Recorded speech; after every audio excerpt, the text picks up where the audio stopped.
दोस्तों, बहुत से स्टूडेंट का कहना होता है कि वो पढ़ाई तो बहुत ज़्यादा करते हैं, मेहनत भी बाकी स्टूडेंट की तुलना में ज़्यादा करते हैं, लेकिन फिर भी एग्ज़ाम में अच्छे मार्क्स नहीं लेकर आ पाते।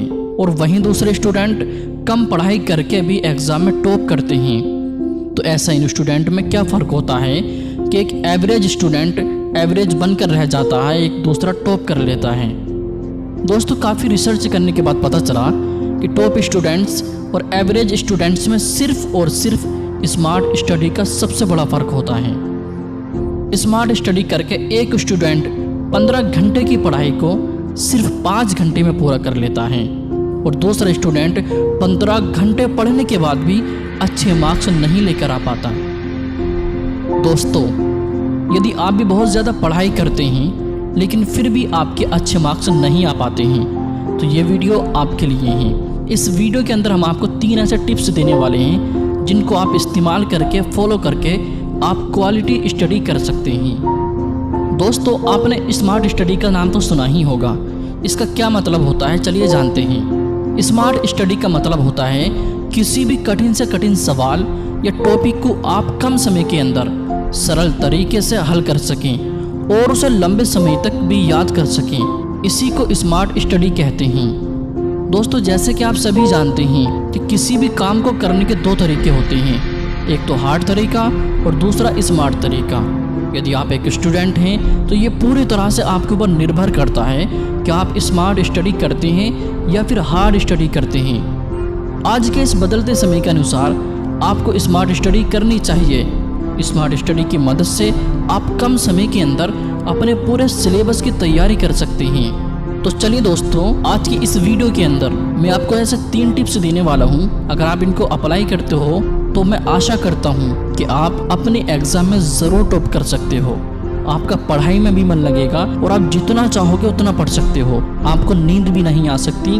नंबर 1, हर दिन प्लान बनाकर पढ़ाई करें। स्मार्ट स्टडी करने का बेहतरीन तरीका है कि आप अपने दिन भर की पढ़ाई का एक प्लान बना लें और उस प्लान के हिसाब से पूरे दिन पढ़ाई करें। यदि आप दिन भर की पढ़ाई का प्लान नहीं बनाते हैं तो आप सिर्फ किताब ही पलटते रह जाते हैं और आप एक विषय को बहुत ज़्यादा समय दे देते हैं और दूसरे विषय को पूरी तरह से छोड़ ही देते हैं। ऐसा आपने कई बार महसूस भी किया होगा, लेकिन यदि आप पूरी प्लानिंग के साथ पढ़ाई करते हैं तो आपको पता होता है कि किस विषय को कितना समय देना है और कब तक पढ़ाई करनी है। ऐसा करने पर आप अपने विषय को बेहतर ढंग से तैयार कर पाते हैं। और प्लानिंग के साथ पढ़ाई करने का एक और सबसे बड़ा फ़ायदा ये होता है कि आप कभी भी पढ़ने से बोर नहीं होते हैं, क्योंकि आपके विषय बदलते रहते हैं। इसीलिए प्लानिंग के साथ पढ़ाई करें। नंबर 2, पढ़ते समय स्मार्टफोन को दूर रखें। ज़्यादातर स्टूडेंट्स का एक सवाल होता है कि जब भी वो पढ़ाई करने के लिए बैठते हैं तो वो पढ़ाई के ऊपर फोकस नहीं कर पाते हैं। तो दोस्तों, ऐसा इसलिए होता है कि आप पढ़ाई करते समय अपने मोबाइल को अपने साथ रखते हैं और जैसे ही कोई नोटिफिकेशन आता है आप तुरंत अपनी पढ़ाई को छोड़कर मोबाइल पर फोकस करने लग जाते हैं। यदि आप इस तरह से पढ़ाई करते हैं तो क्या आप कभी भी एग्ज़ाम के अंदर अच्छे मार्क्स ला सकते हैं? जी नहीं।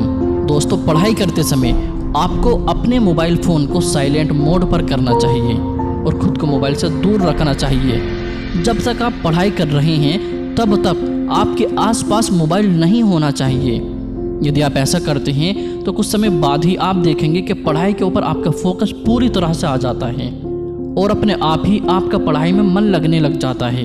एक रिसर्च के अनुसार स्मार्टफोन एक व्यक्ति का ध्यान भटकाने का सबसे बड़ा गैजेट है।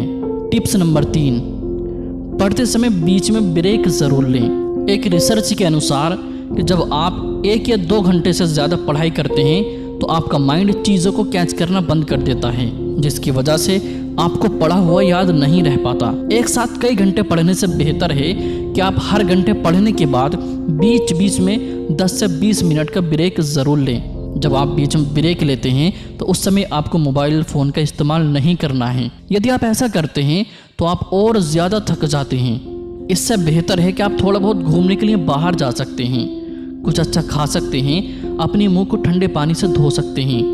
अगर आप ऐसा करते हैं तो आपके दिमाग को कुछ समय के लिए राहत मिलती है और जब दोबारा पढ़ने के लिए आते हैं तो आप पूरी तरह से रिचार्ज होकर आते हैं और पढ़े हुए को आसानी से याद भी रख पाते हैं।